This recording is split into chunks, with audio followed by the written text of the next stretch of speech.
अवतरलासी जगसुंदरासी राया तू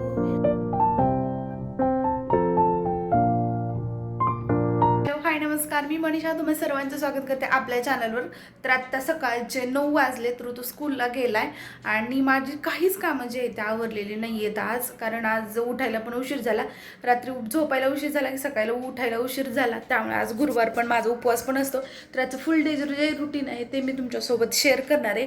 तर आता पहिलं तर मी कोमट पाणी वगैरे पण मी सकाळी पिले नाही, कारण एवढा उठायला उशीर झाला आणि मला स्वतःसाठी काहीच वेळ भेटला नाही. ऋतूसाठी फक्त ऋतूचा टिफिन एक चपाती आणि भाजी त्याला बनवून दिलेली.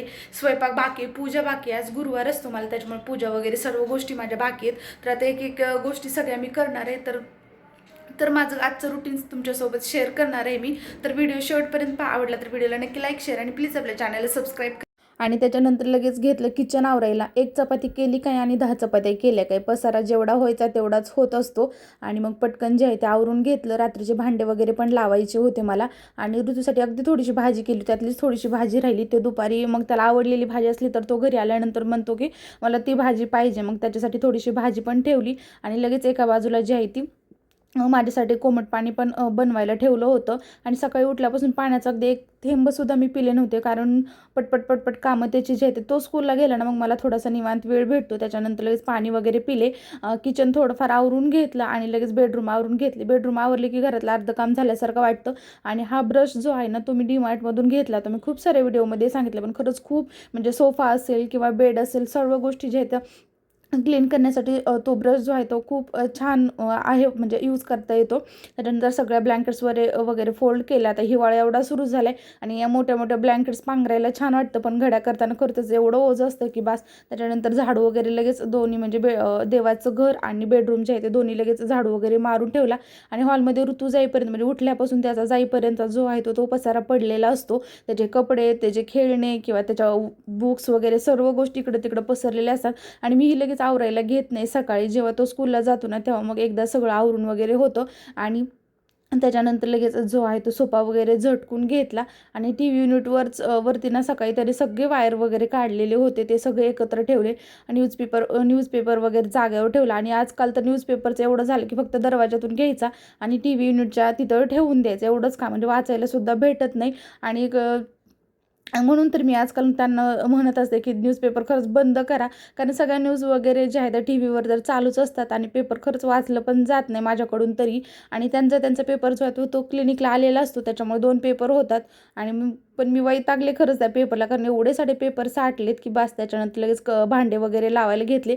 आणि भांडे रात्री घासले, त्यामुळे सकाळी पूर्ण वाळलेले वगैरे असतात, भांडे लावून घेतले. आणि गुरुवारी मी फरशी पुसून घेतेच आणि पुसतेच. त्याच्यामध्ये आहे म्हणजे एक खडा मीठ आणि त्याच्यामध्ये थोडीशी जी आहे ते हळद टाकून मी फरशी पुसून घेते.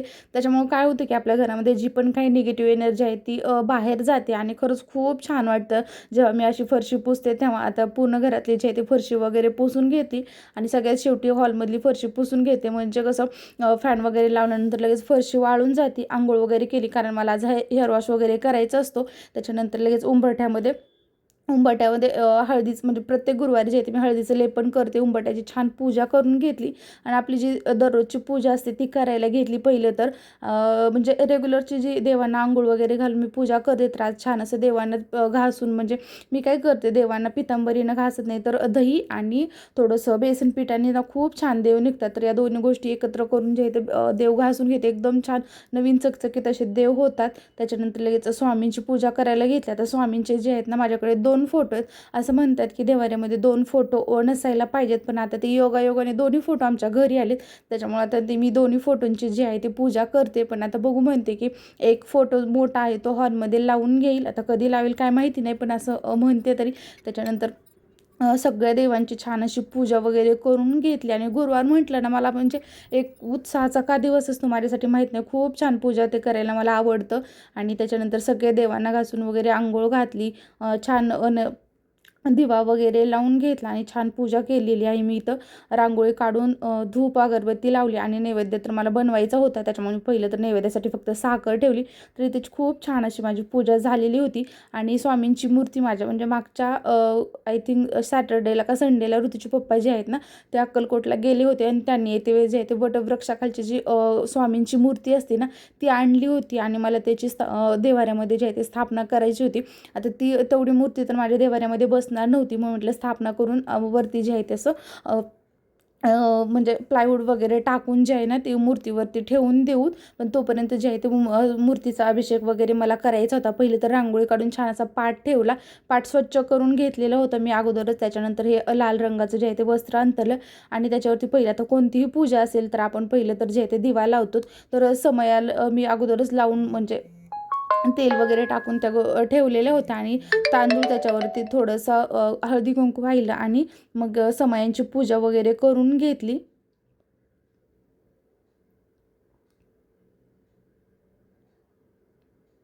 पूजा करून फुलं वगैरे ठेवली. तर पूजा त्याच्यानंतर दिवा लावून घेतला. आणि मला खूप दिवस झाले की मला स्वामींची जी आहे ती मूर्ती म्हणजे सगळे देव आहेत माझ्याकडे, फक्त स्वामींचा फोटो आहे पण स्वामींची मूर्ती नव्हती. पण मला भरपूर दिवस झालं ती घ्यायची होती आणि अचानक म्हणजे मी सांगितलं पण नव्हतं की ऋतूच्या पप्पांना घेऊन या, आणि ते अचानक घेऊन आले. खरंच खूप छान वाटत होतं मला तेव्हा मूर्ती घरी आली तर. खूप छान आणि अशी मूर्ती ऋतूच्या पप्पांनी जे ते घेऊन आलेले होते वटवृक्षाखालची. त्याच्यामध्ये ना 3 असे दत्त महाराज पण त्या वटवृक्षाच्या खाली आहे. तर त्यांची पण पहिले तर पूजा करून घेतली. आणि इथं ना वटवृक्षाला जे ते लाईटिंग लागते, पण आता जवळपास इथं बोर्ड नव्हतं त्याच्यामुळे मी लाईट वगैरे त्याच्यामध्ये लावली नाही. आणि त्याच्यानंतर घेतला स्वामींचा अभिषेक करायला. तर मी फक्त पाणी आणि पंचामृताने जे आहे ते अभिषेक करणार आहे. आणि हे छोटेसे वस्त्र पण त्यांनी घेऊन आले होते, ते पण ठेवून दिलं आणि त्याच्यानंतर अभिषेक करायला घेतला. तोपर्यंत ऋतू पण स्कूलवरून आलेला होता, तर त्याला सगळ्या गोष्टी बघायच्या होत्या की मी काय करते काय. तर ते विचारत होता स्वामी आजोबांना, तू आंघोळ वगैरे का घालतेस. मग मी त्याला सांगितलं की त्यांचा अभिषेक करून आपल्या दररोज त्यांची पूजा वगैरे करायची आहे.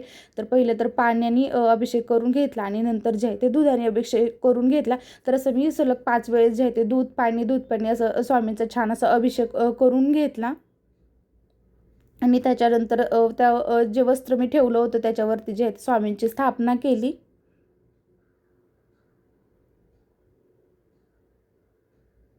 आणि त्याच्यानंतर स्वामींना जे आहे ते गोपीचंद जे छोट्याशा डब्बीमध्ये मी ठेवते त्याच्यामध्ये पाणी टाकून तो उघडून जो आहे तो स्वामींना लावून घेतला. आणि त्याच्यावरतीच जो आहे तो मी अष्टगंध लावून घेते.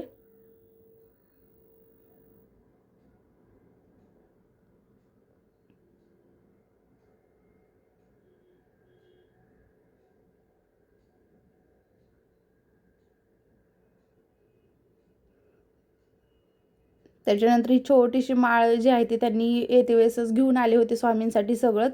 आणि याच्यासोबत जो आहे ना तो फेटा पण आलेला होता, म्हणजे जे खाली अंतरलेलं गुलाबी कलरचं वस्त्र आहे ना ते, हे लोड त्यांच्या अंगावरचं जे वस्त्र आणि फेटा अशा सगळ्या गोष्टी त्याच्यामध्ये होता. तर ते पण त्यांनी आणलं होतं, पण ते वरचा टोप जो आहे ना तो खूपच लहान होत होता आणि स्वामींच्या डोक्यानाच तो आहे तो बसत नव्हता. म्हटलं नेक्स्ट टाईम कधी मी इथं भेटला किंवा तिकडं अक्कलकोटला वगैरे गेले तर मी नक्की स्वामींसाठी जो आहे तो टोप घेऊन येईन. त्याच्यानंतर फूल वगैरे वाहून रांगोळी छानशी काढून घेतली आणि धूप वगैरे लावलं. तर खूप छान आणि मन प्रसन्न करणारी अशी माझी पूजा झाली होती.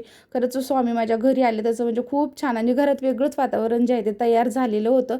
आणि नैवेद्य बनवायचा होता त्याच्यामुळे मी फक्त जो आहे ते ड्रायफ्रूट्स स्वामींना नैवेद्य म्हणून तोपर्यंत ठेवले आणि पूजा वगैरे करून घेतली.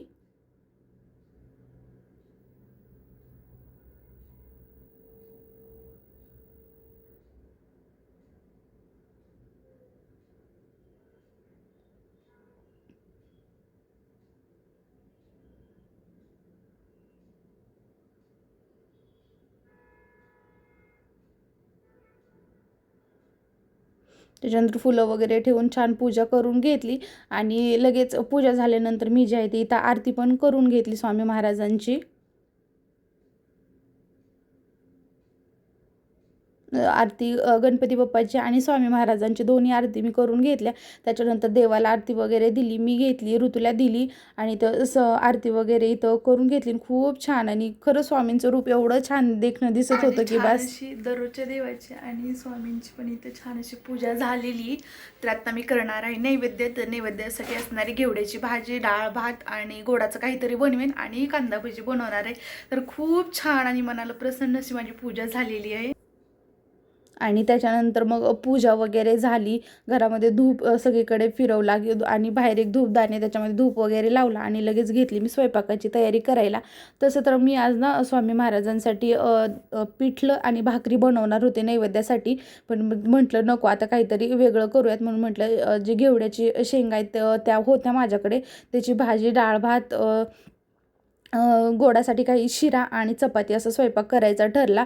आणि त्याच्यानंतर लगेच मी जे आहे ते घेवड्याची आता पूर्ण रेसिपी वगैरे मी काही शेअर करत नाही आता, कारण खूप घाईघाईतमध्ये जे आहे ते मला स्वयंपाक बनवायचा होता आणि उशीर व्हायला होता. त्याच्यामुळे मला जे आहे ते स्वयंपाक पटपट बनवून घ्यायचा होता. पहिलं तर जे घेवड्याच्या भाजीला फोडणी दिली ती एका बाजूला शिजत ठेवली, तोपर्यंत लगेच वरणाची जी आहे ते तयारी करून घेतली.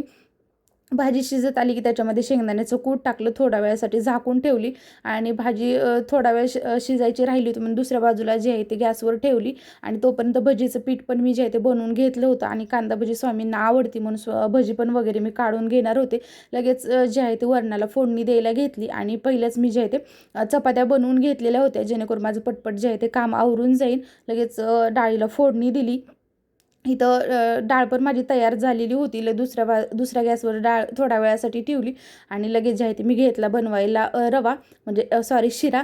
तर पहिलं तर छान असं तुपामध्ये रवा भाजून घेतला आणि त्याच्यामध्ये दुधाचा जो आहे तो मी शिरा बनवला होता, त्याच्यामुळे ड्रायफ्रूट्स वगैरे टाकून छान असा शिरा बनवून घेतला. आणि लगेच जे आहे ते थोडी भजी काढून घेतली, कारण मग जेवायला आम्हाला उशीर होता, त्यामुळे फक्त नैवेद्यासाठी भजी काढून घेतली. आणि आमच्या जेवणासाठी जे आहे ते मी नंतर बनवणार होते. तर इथं खूप छान असा माझा स्वयंपाक तयार झालेला होता. आणि माझ्याकडे हे ना असं केळीच्या पानासारखं जे आहे ते ताट मला ते गिफ्ट आलेलं होतं आणि त्याच्यातच जे आहे ते मी जेव्हा मोठा स्वयंपाक असतो ना तेव्हा मी त्याच्यामध्ये जे आहे ते स्वामी महाराजांना असेल किंवा देवांना जे आहे ते नैवेद्य ठेवत असते. तर इथे सगळ्या गोष्टी छान अशा मी बनवून घेतल्या आणि लगेच जे आहे ते स्वामींचं ताट बनवायला घेतलं.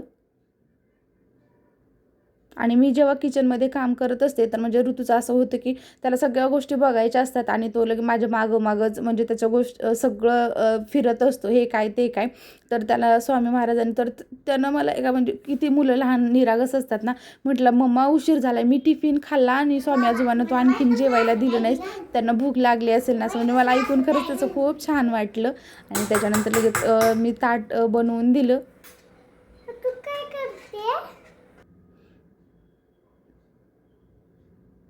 आणि ते छान असं स्वामी महाराजांसाठी मी खूप छान स्वयंपाक म्हणजे सिम्पलच होता, पण चवीला एवढा छान झाल्याचं म्हणतात ना, श्रद्धेने केलेलं काही स्वामींना आवडतं. तसंच मी स्वयंपाक छान बनवून झाला. माझी पूजा पण आज खूप छान झालेली होती आणि इथं स्वामी माझ्या आज घरी आलेले होते, तर खूप छान वाटत होतं. त्याच्यानंतर पाया वगैरे पडले. नंतर ऋतूने पण आशीर्वाद वगैरे स्वामी महाराजांचा घेतला आणि असे माझ्या घरी आज स्वामी आले. व्हिडिओ आवडला तर व्हिडिओला नक्की लाईक, शेअर आणि प्लीज सबस्क्राईब करा.